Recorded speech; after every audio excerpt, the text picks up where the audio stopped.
자, 이제 셋째 시간 상가 임대차 보호법 보도록 하겠습니다. 자, 기본적으로 상가 건물 임대차 보호법은 그 맥 자체가, 그러니까 그 법의 구조 자체가 주택 임대차 보호법과 거의 흡사합니다. 거의 비슷해요. 뭐 대항력 취득이라던가 확정 일자를 통한 우선 변제라던가 최우선 변제권, 뭐 임차권 등기 명령제도 최단 기간의 보장, 법정 갱신, 뭐 이런 내용들 기본적으로 맥을 같이 합니다. 왜냐하면 상가 건물 임대차 보호법 자체가 주택 임대차 보호법을 기본 틀로 해서 따온 것이기 때문에 기본적 맥 자체가 동일해서 그런 중복되는 내용들을 우리가 중점적으로 공부할 필요는 없겠죠. 자, 그렇기 때문에 상가 임대차 보호법은 주택 임대차 보호법과의 그 제도적 차이가 나는 부분들, 그 부분들을 위주로 정리하시면 되고, 그 차이가 바로 이 세 가지에서 그 차이가 두드러집니다. 자, 첫 번째 차이는 주택임대차 보호법에는 없는 이 환산보증금이라고 하는 요 내용이 있고, 그 다음에 상가 임차인들의 가장 핵심적인 권리라고 할 수 있는 계약의 갱신 요구권, 그리고 상가 임차인들이 권리금을 받으셔야 되겠죠. 권리금, 이 회수 기회 보장과 관련된 규정들, 요 세 가지 제도를 중심으로 해서 상가 건물 임대차 보호법 정리하시면 되겠습니다. 자, 그럼 먼저 서설격에 해당되는 내용들부터 먼저 살펴보고 본격적인 내용을 보죠. 자, 기본적으로 700페이지에 나와 있는 입법 목적 같은 경우는 뭐 주택임대차 보호법과 동일하다고 보시면 됩니다. 주택임대차 보호법에서는 주택임차인을 보호하기 위한 거 아니겠습니까? 그러면 상가 건물 임대차 보호법은 상가 임차인을 보호하기 위한 제도다라고 보시면 되겠습니다. 자, 그래서 역시 파란색 이번에 나오듯이 이것도 편면적 강행 규정에 해당이 됩니다. 그래서 임차인에게 불리한 것들은 효력 자체가 없고, 뭔가 좀 애매한 규정들이 있다면은 누구에게 유리하게, 그렇죠? 임차인에게 유리하게 해석을 하게 되겠습니다. 자, 오른쪽에서 적용 범위가 나와 있는데, 오른쪽 페이지에서 이 법이 적용되는 범위는 당연히 사업자 등록 대상이 되는 상가 건물 임대차에서 적용되겠죠. 양괄호 2번을 확인합니다. 이것이 상가냐, 그러니까 영업용이냐 아니냐는요, 공부상 기준을 통해서 판단하는 것이 아닙니다. 실제 용도를 기준으로 해서 판단을 하게 된다. 자, 그런 맥락에서 밑에 양괄호 3번에 보시면요, 양괄호 3번에서 판례 문장에서 둘째 줄 오른쪽입니다. 단순히 상품 보관, 제조, 가공 등의 사실 행위만이 이루어지는 공장이라던가 창고, 이런 것들은 영업용이라고 할 수가 없겠죠. 그냥 물건을 만들고 계시는 거니까, 물건을 보관해 놓은 거니까. 자, 그런데 그곳에서 그런 사실 행위와 더불어서 영리 목적으로 하는 활동이 함께 이루어지고 있다. 영업 활동을 하고 계시다는 거죠. 이런 경우라면은 이때는 상가 건물 임대차 보호법의 적용 대상이 되겠습니다. 적용 대상이 된다. 자, 내려가서 밑에 파란색 2번에 보시면 환산보증금에 대한 내용이 나오고 있습니다. 자, 환산보증금이라고 하는 것은 기본적으로 산출할 때, 이 환산보증금을 산출할 때는 일단 보증금이 있어야 하고요. 상가 임대차 계약할 때 보증금이 있겠죠. 이 보증금에서 이제 차입, 월세가 있겠죠. 그죠? 차입. 여기서 곱하기 100을 해가지고 더하시는 거예요. 예, 당연히 더하고 곱하는 게 아니라 곱하고 나서 더하셔야 되죠. 그죠? 곱하기 먼저 하셔야 되죠. 그죠? 자, 그래서 차임에서 곱하기 100을 한 다음에 보증금을 더하게 되면은 거기서 산출되는 것이 바로 이 환산보증금입니다. 산출한 환산보증금이 대통령령에서 정하고 있는 일정액 이하가 됐을 때 이 상가 임대차 보호법의 적용 대상이다, 이 말이에요. 자, 그럼 이거를 반대로 또 해석할 수 있어야 되겠죠. 만약에 환산보증금액이 대통령령에서 정하고 있는 일정액을 만약에 초과하고 있다. 초과하고 있다면은 상가임대차 보호법, 네? 상가임대차 보호법에 적용을 받지를 못한다고 하셔야 되겠죠. 네? 상임보가 아니라 상임법이라고 해야 되겠죠, 그죠? 상임법. 상임법에 자, 이하는 적용을 받지만 초과하는 경우는 적용받지 못한다. 자, 그래서 우리 기본서에서 내용을 보면 지금 표가 나와 있습니다. 표가. 자, 2019년 4월 기준으로 봤을 때 대통령령에서 서울특별시는 9억 원 이하, 과밀억제권역은 6억 9천 이하, 광역시 5억 4천 이하, 기타 지역 3억 7천 이하입니다. 이 기준 금액 이하가 됐을 때 이 상가임대차 보호법에 적용되고 보호를 받는다라고 보시면 되겠습니다. 초과하면 안 된다는 거죠, 그죠? 자, 그리고 밑에 양괄호 2번에 보시면은 환산보증금 산출 방법이 나와 있죠. 둘째 줄에 나오듯이 보증금에다가 월세 곱하기 100, 요걸 더해서 환산보증금액을 산출하게 되겠습니다. 일정액 이하일 때 적용되고 초과하는 경우는 적용되지가 않는다. 근데 여기서 추가해야 돼요. 자, 환산보증금액이 대통령령에서 정하고 있는 일정액을 초과하더라도, 자, 일정액을 초과하더라도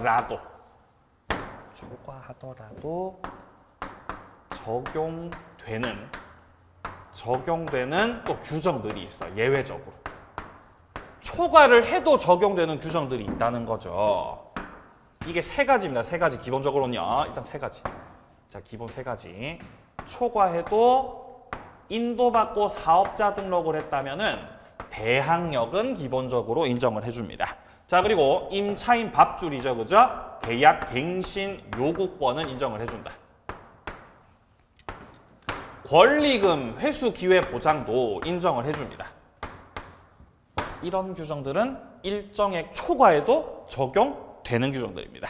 자, 뿐만 아니라 추가적으로 임차인이 3기 차임을 연체했을 때, 3기의 차임을 연체했을 때 임대인이 계약을 해지할 수 있다는 취지의 규정, 이것도 적용이 되는 규정입니다.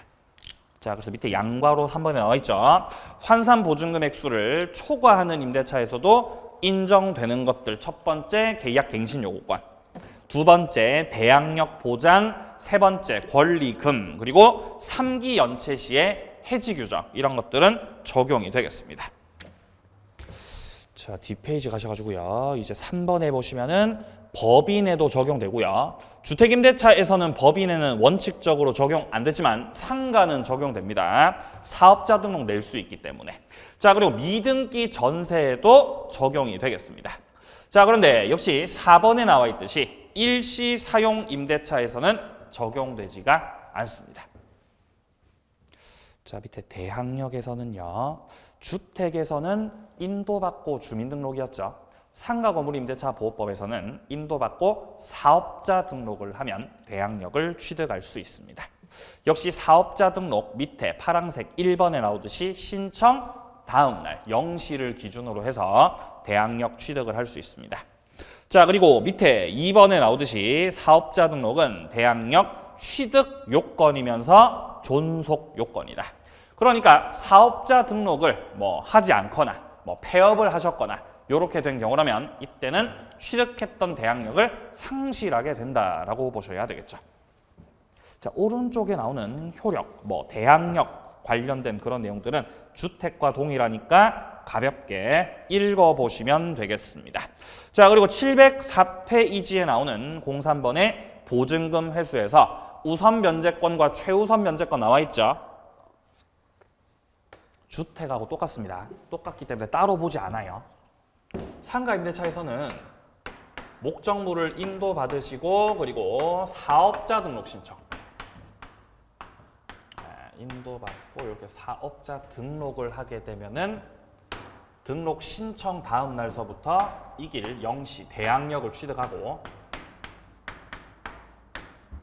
그리고 역시 이와 더불어서 임대차 계약서상의 확정 일자를 받게 되면 이 확정일자를 통해서 그쵸 우선 변제권을 취득을 하실 수가 있겠다 이 말입니다. 네, 주택과 맥을 같이 하기 때문에 뭐 따로 보지 않겠습니다. 최우선 변제권도 똑같습니다. 최우선 변제권 취득 요건은 확정일자는 필요 없고, 그죠? 예, 대항 요건만 갖추면 된다라는 것도 똑같고, 목적물의 2분의 1의 범위에서 행사 가능하다는 것도 주택임대차보호법과 똑같습니다. 똑같다. 다만 705페이지 밑에 표에서 나오고 있는 그 최우선 변제권의 기준 금액들은 주택과는 좀 차이가 있습니다. 기준 금액만 차이가 있을 뿐 나머지는 똑같아서 스스로 좀 읽어보시면 되겠습니다. 자, 뒤에 나오는 706페이지의 임차권 등기 명령제도 역시 똑같습니다. 따로 보지 않아요. 자, 근데 오른쪽에 나오는 권리금 회수 기회 보호라고 하는 내용 보이십니까? 여기가 이제 우리가 주택에는 없는 내용이죠. 볼 필요가 있습니다. 자, 권리금 같은 경우는 기본적으로 이런 거죠. 자, 그러니까 임대인이 있고 상가 임대인이 있고 상가 임차인이 있을 때. 자, 그리고 여기서 신규 임차인이 올 수 있죠. 을이 이제 장사를 접고 폐업을 하고 여기서 이제 그 이후에 신규 임차인 얘가 들어오겠죠, 그죠? 자, 그러면 새롭게 들어온 이 신규 임차인으로부터 기존의 임차인이 권리금이라고 하는 걸 받을 수 있습니다. 권리금. 우리가 현실에서 많이 보게 되죠. 권리금. 이때 임차인이 신규 임차인으로부터 이렇게 권리금을 받을 수 있도록 법에서 보장하는 그 내용을 정해놓고 있습니다. 여기에 대해서 이 임대인이 방해하시면 안 된다는 거예요. 방해하지 마시라는 거, 방해 금지. 요 규정들을 두고 있습니다. 자, 먼저 권리금 정의부터 보죠. 자, 708페이지에서 권리금이란 임대차 목적물인 상가 건물에서 영업하는 자, 영업하려는 자가 임대인 임차인에게 지급하는 영업시설, 비품, 거래처, 신용, 영업상 노하우, 위치에 따른 이점, 유무형의 이런 재산적 가치들 이런 것들을 권리금조로 지급을 하게 됩니다. 자, 밑에 내려가서 권리금 계약이라고 하는 거는 신규 임차인 되려는 자, 신규 임차인이 기존의 임차인에게 권리금을 지급하기로 하는 약정이죠. 자, 밑에 내려갑니다. 권리금 회수 기회 보장이라고 되어 있습니다. 임대인이 임대차 기간 끝나기 6개월 전부터 임대차 종료 시까지 다음 어느 하나에 해당하는 행위를 함으로써 임차인이 주선한 신규 임차인 되려는 자로부터 권리금 지급받는 것을 방해하시면 안 된다는 겁니다. 기존의 임차인이 신규 임차인으로부터 권리금 지급받는 것을 더 방해하지 말라는 겁니다. 자, 그러면 어떤 내용들이 방해 행위에 해당이 되느냐? 자, 밑에 내려가서 동그라미 1번에 보시면요. 임차인이 주선한 신규 임차인 되려는 자에게 권리금을 요구하거나 권리금을 수수하는 것. 권리금을 을이 받으셔야 되는데, 을이 권리금 받아야 되는데 임대인이 권리금을 챙긴다는 거죠. 그거 하지 말라는 겁니다. 이거 자체가 방해를 하는 거니까. 자, 그리고 동그라미 2번에 보시면요. 신규 임차인 되려는 자로 하여금 임차인에게 권리금 지급하지 못하게 하는 거. 이것도 방해를 하고 계신 거죠. 자, 동그라미 3번에 나오듯이 신규 임차인 되려는 자에게 조세, 공과금, 차임, 보증금액들에 비춰봤을 때 현저히 고액을 요구하고 있죠. 얘가 너무 비싸게 부르는 거예요. 비싸게. 야, 너 나랑 임대차 계약하고 싶으면은 너 얼마 가지고 와라. 시세보다 훨씬 높은 가액을 가지고 와라. 라고 하는 것 자체가 임대차 계약을 체결할 생각 자체가 없는 거죠. 그러면 결국 임차인이 권리금을 받는 것을 방해하는 행위에 해당이 되겠습니다.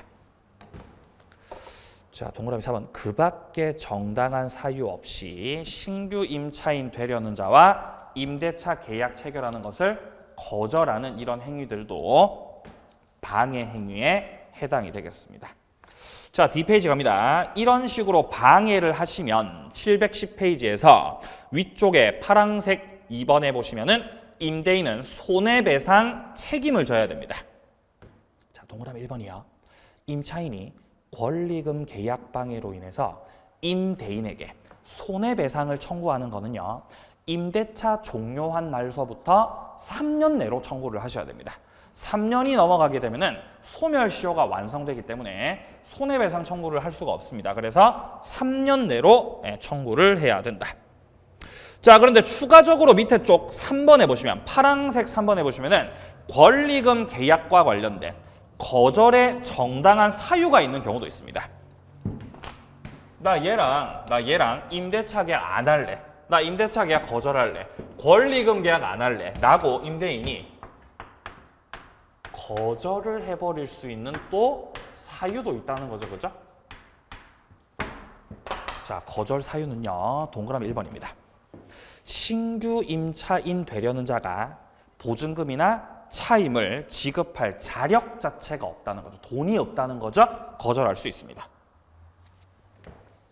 자, 동그라미 2번입니다. 신규 임차인 되려는 자가 임차인으로서의 의무를 위반할 우려가 있거나 뭔가 계약을 유지하기 힘든 뭔가 사유가 있을 때.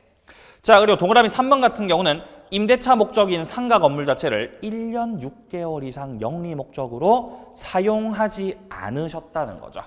영리 목적으로 1년 6개월 이상 사용하지 않았으면 이거는 권리금을 요구하기가 대단히 좀 곤란한 상황이라는 겁니다. 그런 경우라면 이때는 임대인이 나 거절한다. 나 너랑 임대차 계약 안 할 거야. 거절할 수가 있다. 자, 그리고 동그라미 4번 같은 경우는 임대인이 선택한 신규 임차인하고 이미 권리금 계약을 체결했다는 거죠. 그런 경우라면은 이때는 다른 신규 임차인을 데리고 왔을 때 거절할 수가 있다는 것입니다. 자, 내려가서 밑에 기간 보장 확인합니다. 주택임대차보호법에서는 최단 존속 기간이 1년이었죠. 그죠? 상가임대차보호법에서는 상가임대차보호법에서는 1년입니다. 1년. 자, 주택임대차보호법에서는 최단 존속 기간이 2년이었는데 상가건물임대차보호법에서는 최단 존속 기간이 1년이라는 거죠. 그죠? 1년. 자, 내려가서 네모 2번에 보시면 이제 계약갱신 요구권이라고 하는 게 나오죠. 자, 계약갱신 요구. 이거 대단히 중요한 제도입니다. 계약갱신 요구권.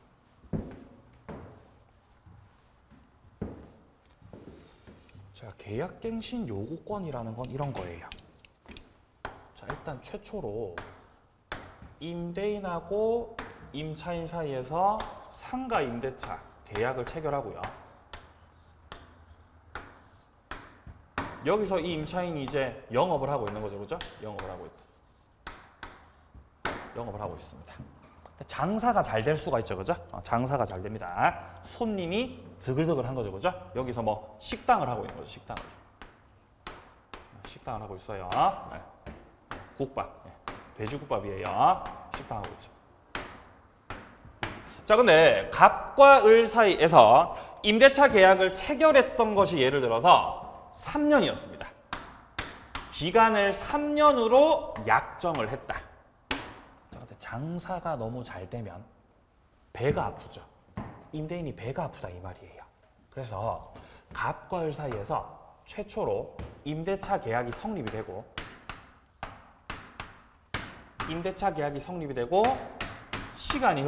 시간이 흐르면 결국 기간이 만료가 되는 시점이 있지 않겠습니까? 그죠? 자, 3년으로서 기간이 만료가 되는 시점이 있을 건데 이 시점에서 임차인은 기간 만료 6개월 전부터 1월 전까지 사이 요 기간 동안에 임대인을 상대로 해서 계약을 갱신해달라고 요구할 수 있습니다. 아이 선생님 계약 갱신해주세요. 지금 못 나갑니다. 저. 갱신을 요구할 수 있다. 자, 임대인의 입장에서는 을을 쫓아내버리고 자기가 영업을 하고 싶을 수도 있겠죠. 자, 그래서 임대인이 임차인한테 이제 그만 나가세요. 이제 기간 끝나가니까 나가라고 해도 요 기간 내에서 임차인이 계약의 갱신을 요구할 수 있다는 겁니다. 자, 이렇게 임차인이 계약갱신 요구를 하게 되면은 임대인은 정당한 사유 없이는 이를 거절할 수가 없습니다. 거절할 수가 없기 때문에 계약갱신 요구를 하게 되면은 계약이 갱신되는 거예요. 몇 년으로 갱신된다? 네? 어떤 분들은 10년으로 갱신되는 거 아니에요. 10년 갱신이 아니라 1년 연장됩니다. 1년 연장. 그래서 이제 4년째로 접어드는 거죠. 또 임대인이 나가라고 할 수 있겠죠. 그러면 임차인은 또 기간 만료 6개월 전부터 1월 전까지 사이 요 기간 동안에 또 계약갱신을 또 요구하는 거죠. 그럼 또 1년 또 연장되는 거죠. 이렇게 1년마다 계속 연장하셔야 돼요. 5년째. 또 계약갱신 요구를 합니다. 예, 그러면은 또 이제 6년째 계속 요구하는 거죠. 임대인은 계속해서 거절을 하실 수가 없고 계약은 1년 단위로 계속 이제 갱신이 되는 겁니다. 이렇게 계속해서 갱신을 요구해서 1년씩 연장을 해 나가다가 결국 10년째가 돼요. 결국 10년째가 되면 이때는 기간 만료 6개월 전부터 1월 전까지 임차인은 이제 더 이상은 계약갱신 요구권을 행사할 수가 없는 것입니다. 자, 그러니까 계약갱신 요구권이라고 하는 것은 최초 체결했던 임대차 계약 기간, 요 3년의 기간을 다 포함해가지고 전체 임대차 계약 기간 10년 안에서만 행사할 수가 있는 것입니다. 그래서 계약갱신 요구권은 10년 내에서 행사를 하실 수가 있다라는 것이죠. 근데 만약에 이 10년째가 되는 요 시점에서 기간 만료 6개월 전부터 1월 전까지 이 임대인이 아무 말도 안 하신 거예요. 나가라, 보증금 올리자, 기타 등등 아무 말씀도 안 하셨다. 이렇게 되는 경우라면 이때는 그 이후 기간서부터 계약이 어떻게 되겠습니까? 이때는 이제 법정갱신 되겠죠. 이때는 법정갱신돼요. 그리고 법정갱신 같은 경우는 기간 제한 없습니다. 10년이든 20년이든 30년이든 임대인이 아무 말씀도 안 하시면은 기간은 연장됩니다. 다른 조건들은 다 똑같고요. 기간은 최단 기간을 그대로 따르기 때문에 자동 1년이 되는 것입니다. 자, 계약갱신 요구권 법률적 보장 확인하세요. 점포 임차인의 시설 투자 비용을 단기간 회수하는 것이 어렵기 때문에 임차인에게 10년까지 갱신 요구권을 법률로서 보장해 준 것이다. 자, 그리고 계약갱신 요구권은요, 그 밑에 줄 파랑 색깔로 표시되어 있는 부분 확인합니다. 환산 보증금 액수 제한 없습니다. 10년 내라고 한다면은 계약갱신 요구권이 인정됩니다. 자, 밑에 요건 확인합니다. 계약갱신 요구를 하려면은 기간 만료 6개월 전부터 1월 전까지 사이 그 기간 동안에 계약갱신을 요구해야 됩니다. 자, 밑에 파란색 2번에서 갱신 효력 보세요. 최초 임대차 기간을 포함해서 최초 임대차 기간 제외 아니죠, 그죠? 최초 임대차 계약 기간을 다 포함해가지고 몇 년 내로? 다 포함해가지고 10년 내로 10년 내로 계약의 갱신을 요구할 수가 있다. 자, 그런데 뒷페이지 가서 동그라미 2번에 나와 있습니다. 임차인의 계약갱신 요구와 관련해가지고 법정갱신에 대해서는 기간 제한이 없다라고 하는 것도 확인을 합니다. 법정갱신은 기간 제한이 없다. 자, 근데 밑에 내려가서 3번에 보시면요. 임대인이 임차인의 계약갱신 요구를 거절할 수 있는 또 사유들이 있다는 겁니다. 임차인이 계약의 갱신을 요구했을 때 정당한 사유가 없으면은 임대인은 계약갱신 요구를 거절할 수가 없습니다. 계약갱신을 요구했을 때 임대인은 정당한 사유가 없는 한 없는 한 계약갱신 요구를 거절할 수 있다고 거절할 수 없다고 거절하실 수가 없다고요. 그럼 이거를 반대로 해석을 해보면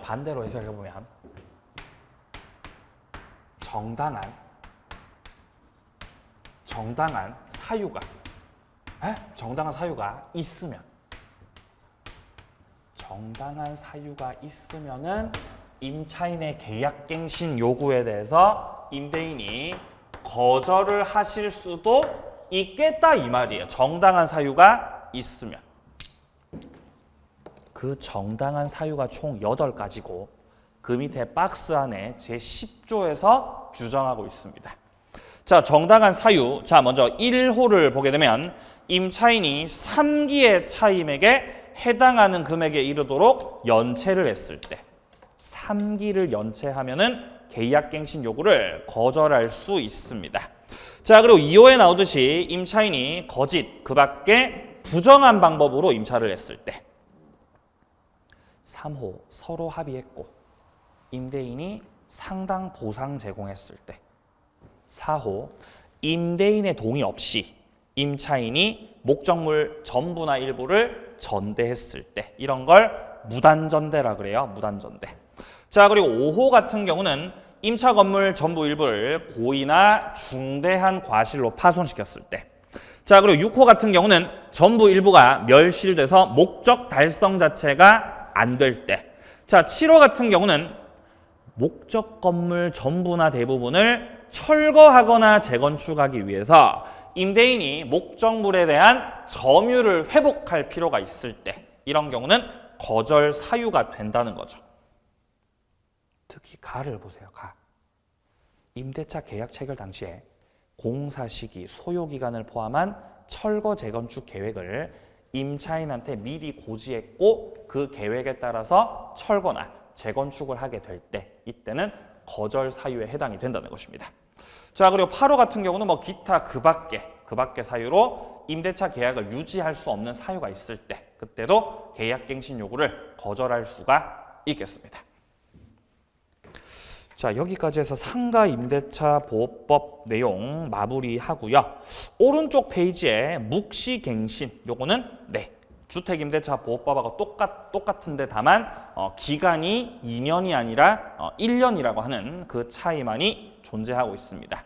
자, 그리고 제10조 지금 5항에서 나와 있듯이 임차인 같은 경우는 언제든지 해지 통고를 할 수 있다는 거죠. 그리고 해지 통고하고 몇 월이 지나면 3월이 지나면은 결국 해지가 된다라는 내용도 추가적으로 확인을 합니다. 자, 그리고 밑에 나오는 차임 보증금 증감 청구 관련해 가지고는 역시 증액을 할 때는 제한이 있다는 겁니다. 증액할 때는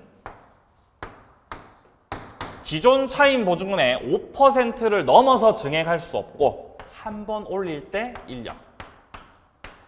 1년에 한 번씩만 올릴 수가 있습니다. 주택하고 똑같죠.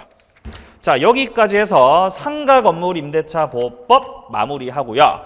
자, 이제 다음 제3장으로 넘어가죠. 이제 기본서 718페이지로 옵니다. 자, 이제 기본서 718페이지 오시면 가등기 담보 등에 관한 법률이 나오죠.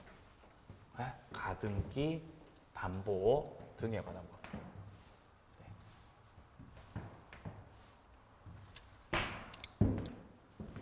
자, 법률 이름이요. 가등기 담보 등에 관한 법률입니다.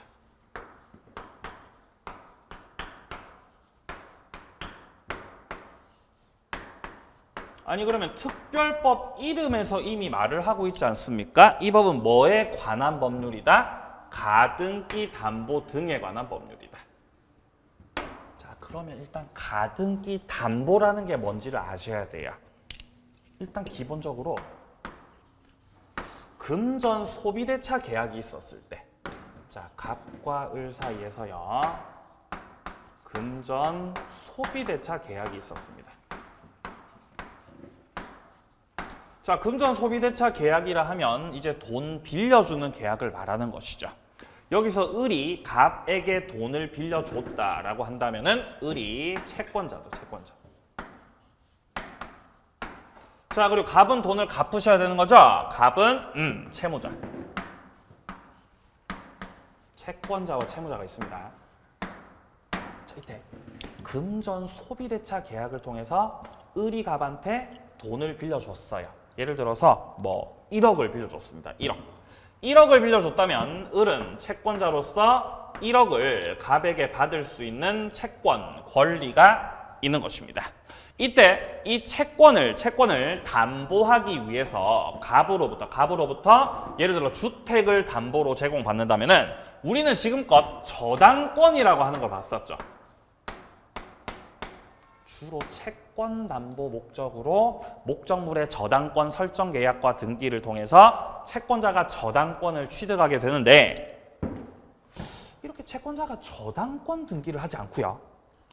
채무자가 담보로 제공한 주택에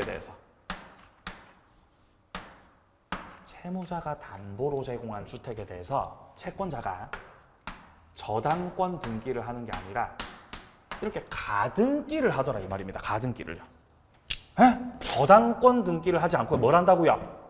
가등기를.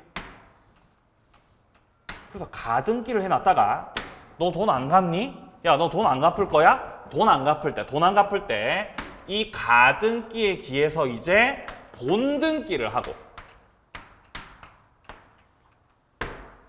목적물을 경매 청구해서 채권을 회수하기보다 가등기에 기해서 본등기를 해서 집을 뺏는 거죠.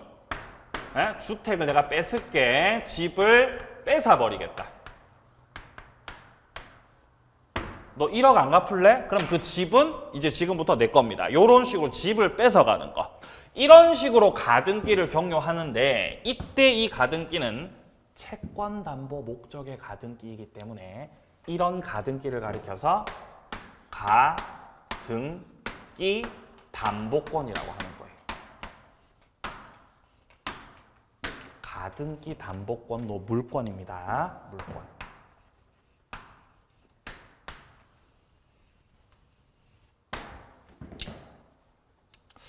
자, 그럼 일단 가등기라고 하는 게 이제 1호라고 만든 제도는 아니죠. 채권적 청구권 보존을 위해서 순위를 보존해놨다가 이후 그 보존된 순위에서 본등기를 경료해서 뭡니까? 채권자였던 자가 이제 물권자가 될 수 있는 거. 이게 이제 가등기라고 하는 제도거든요. 근데 이 가등기를 이제 머리 좋은 채권자들이, 머리 좋은 우리 사채업자분들이 이렇게 담보 목적으로 활용하시더라 이 말입니다. 이거 자체만 봤을 때는 뭐 문제가 없어 보일 수 있지만, 문제는 을이 빌려준 돈은 1억이죠. 근데 이 집이 예를 들어서 3억짜리 집이라는 거예요. 그럼 을은 갑에게 1억 빌려줘 놓고 지금 3억짜리 집을 뺏어가는 거죠. 이거 문제가 있더라는 겁니다. 이런 식으로 되면은 이 채권자들이 대단히 폭리를 취하게 되고, 이런 것 자체가 사회적으로 문제가 되니까 이런 것들을 제재하기 위해서 이 가등기 담보 등에 관한 법률, 이거를 제정하기에 이른 것입니다. 자, 그래서 이 법률에 따라 가등기 담보권자가 집을 뺏어갈 때 너 그냥 뺏어가지 말고 갑한테 청산금 주고 뺏어가시라는 거예요. 야야야, 청산금 주고. 청산금이라고 하는 거는 목적물 가액에서 채권액을 뺀 나머지 금액을 말하는 겁니다. 그러니까 이 경우 같은 경우는 2억을 주고 뺏어가라는 거죠. 2억 주고 집을 가져가라 이 양반아, 이 말을 하는 거죠. 해서 이런 목적에서 가등기 담보 등에 관한 법률, 가담법이 제정되기에 이른 것입니다. 자, 근데 법 이름을 잘 보면 가등기 담보 등에 관한 법률이죠. 가등기 담보 등에 관한 법률. 자, 그래서 여기서 나오는 이 담보권은요, 가등기 담보권만 있는 것이 아니라 양도 담보권이라고 하는 것도 있어요. 양도담보권은 뭐냐? 양도담보권이란 이런 겁니다. 가등기 담보라고 하는 거는 채권 담보 목적으로 뭡니까? 이렇게 가등기를 격려를 하는 건데 양도 담보라고 하는 건 이런 거예요. 자, 갑과 을 사이에서 금전 소비대차 계약을 체결해서 을이 채권자입니다. 자, 근데 채권자가 담보 목적으로 가등기를 격려하는 것이 아니라 매매한 것처럼 계약서를 넣으셔가지고 아예 그냥 채권자가 소유권 이전 등기를 격려해버리는 거예요. 채권자의 명의로 소유권 이전 등기를 격려해놨다가 갑이 돈 안 갚으면은 갑을 쫓아내버리고 집을 뺏어야지. 자, 채권자 명의로 등기도 해놨겠다. 나는 집을 뺏어버리겠다. 요렇게 하시는 거를 가리켜서 주택을 넘겨받는 담보권이다라고 해서 이거를 양도담보권이라고 하는 것입니다. 역시 이 양도담보권도 이 물권이고요. 물권. 이 법률에 따라서 제재를 받게 됩니다. 자, 만약에 채권자 을이 갑에게 빌려줬던 돈은 1억이었는데 갑이 담보로 제공한 그 주택이 3억짜리 주택이면 양도담보권자가 소유권을 정확하게 취득을 하려면은 얼마를 갖다 주고, 얼마 갖다 주고, 2억 갖다 주고, 청산금 2억을 지급하고 집을 뺏어 가라 이 말입니다. 자, 그래서 이 가등기 담보 등에 관한 법률은 이러한 가등기 담보권과 그리고 양도담보권, 이 두 가지의 담보권을 정리하는 파트가 바로 가등기 담보 등에 관한 법률입니다. 자, 관련해서 먼저 이 법 취지부터 한번 보죠. 720페이지요. 자, 입법 목적을 보면 세 번째 줄에 담보권자가 담보로 잡은 부동산을 가등기에 기한 본등기를 해서 적은 돈을 대여해주고 훨씬 고가의 부동산을 뺏어서 폭리를 취하는 이런 구조, 이런 제도, 이런 구조들을 규제하겠다라고 해서 제정된 법률이라는 겁니다. 자, 밑에 내려가서 종류를 보게 되면은 가등기 담보도 있고 양도 담보도 있죠. 가등기 담보 같은 경우는 채권자의 명의로 가등기를 하는 것이고, 양도 담보 같은 경우는 채권자의 명의로 소유권 이전 등기를 격려하는 형태입니다. 자, 내려가서 적용 요건을 확인하죠. 이 법이 적용되려면 어떻게 돼야 되냐? 총 3가지 요건 필요합니다. 첫 번째, 소비대차로 인한 채권이어야 된다. D페이지 두 번째, 담보물 시가가 차용액과 이자 합산액보다 더 커야 된다. 세 번째, 등기나 등록을 해야 된다. 자, 이 법이 적용되기 위한 요건. 자, 요건 첫 번째, 반드시 채권이 그냥 채권이 아니라 소비대차 채권이어야 한다. 빌려준 돈이어야 됩니다. 자, 그리고 두 번째, 예약 당시에 목적물의 가액과 빌려준 돈, 차용액과 이자를 더한 합산액이 있을 때 목적물의 가액이 더 클 때, 이런 상태가 됐을 때 이 법이 적용된다. 자, 그리고 마지막으로 등기를 격려해야 됩니다. 등기를 해야 합니다. 가등기 담보권이라면은 가등기를 하셔야 되겠고, 그리고 양도 담보권이라고 한다면은 소유권 등기를 격려하셔야 되겠습니다. 자, 그리고 목적물이 더 커야 된다는 건 당연히 이런 거겠죠. 자, 가등기 담보권자가 예를 들어서 빌려준 돈이 3억이에요. 빌려준 돈이 3억인데 주택은 1억짜리다. 이러면 청산금이 없지 않습니까? 청산금이 없어서 이 법이 적용될 수 없는 겁니다. 적어도 주택이 더 커야 된다는 거죠.